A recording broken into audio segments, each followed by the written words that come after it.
BJP ने पवन सिंह को दिया बड़ा गिफ्ट। अभिनेता से बनने जा रहे हैं नेता। नमस्कार, मगी न्यूज देख रहे हैं आप। मैं हूं आपके साथ स्नेहा। बिहार विधान परिषद में चुनाव होने वाले हैं। 9 सीटों को लेकर चुनाव कराए जाने हैं और चुनाव 18 जून को कराए जाएंगे, जिसको लेकर अब बीजेपी जदयू ने अपने उम्मीदवारों की सूची जो है वो जारी कर दी है।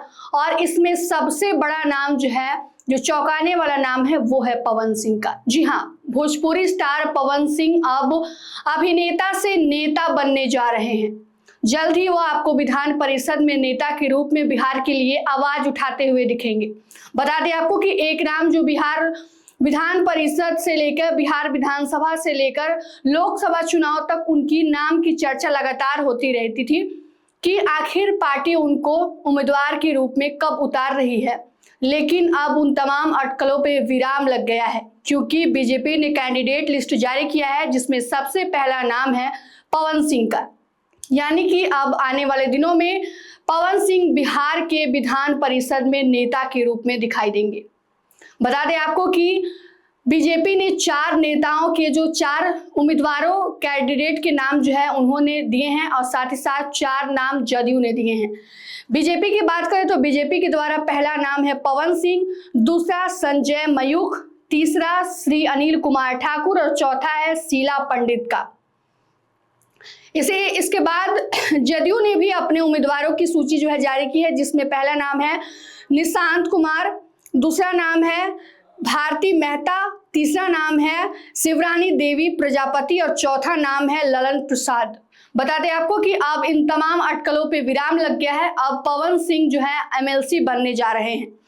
बता दें आपको कि 2024 के लोकसभा चुनाव में पश्चिम बंगाल की आसनसोल सीट से भाजपा का टिकट पवन सिंह ने लौटा दिया था। पवन सिंह बिहार की काराकाट सीट से निर्दलीय चुनाव लड़े थे।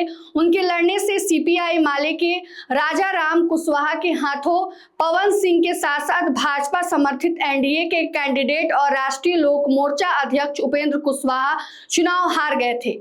उस चुनाव में एनडीए को काराकाट से राजपूत और कोयरी गोलबंदी की वजह से शाहाबाद से मगध तक भारी नुकसान हो गया था। कुछ समय ब्रेक के बाद पवन सिंह भाजपा में वापस सक्रिय हुए और कुशवाहा से सुलह के बाद पिछले विधानसभा चुनाव में एनडीए के लिए खूब प्रचार किया। एमएलसी बनने से उस मेहनत का धैर्य का इनाम माना जा रहा है। बता दें आपको कि जिस प्रकार बिहार विधानसभा चुनाव में जिस तरह से पवन सिंह ने स्टार प्रचारक के रूप में काम किया, उसके बाद से कहीं ना कहीं माना जा रहा है कि एमएलसी सीट जो उनको मिला है वो उनके तमाम फलों का जो है तमाम इंतजारों का जो है उनको फल अब पार्टी ने दे दिया है। अब वो चुनाव लड़ने वाले हैं। हालांकि पवन सिंह हमेशा अपने पर्सनल और प्रोफेशनल लाइफ को लेकर विवादों में बने रहते हैं। उनकी पत्नी ज्योति सिंह से उनके तलाक का मामला चल रहा है। फैमिली कोर्ट में केस चल रहा है, जिसमें पवन सिंह ने साफ कर दिया है कि वो अपने पत्नी से डिवोर्स चाहते हैं, 1 टाइम सेटलमेंट चाहते हैं। हालांकि ज्योति सिंह ऐसा नहीं चाहती हैं। उसके बाद से लगातार वो विवादों में बने रहते थे और उनके नेता बनने को लेकर भी लगातार उनके फैंस जो हैं इस बात को लेकर चर्चा करते रहते थे। लेकिन अब बीजेपी ने उन्हें बड़ा गिफ्ट दे दिया है। उनके तमाम जो इंतजार का फल अब पवन सिंह को मिल गया है। अब वो बिहार विधान परिषद में एमएलसी बनने जा रहे हैं। लिस्ट की घोषणा हो गई है, कैंडिडेट के नाम सामने आ गए हैं, जिसमें पवन सिंह अब बतौर जो है वो एमएलसी बनते हुए दिखाई दे रहे हैं।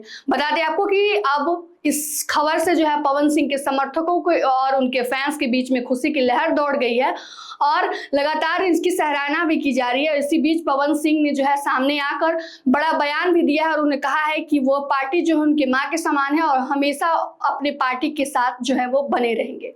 फिलहाल इस खबर में इतना ही। तमाम अपडेट के लिए बने रहिए हमसे और देखते रहिए मगी न्यूज। धन्यवाद।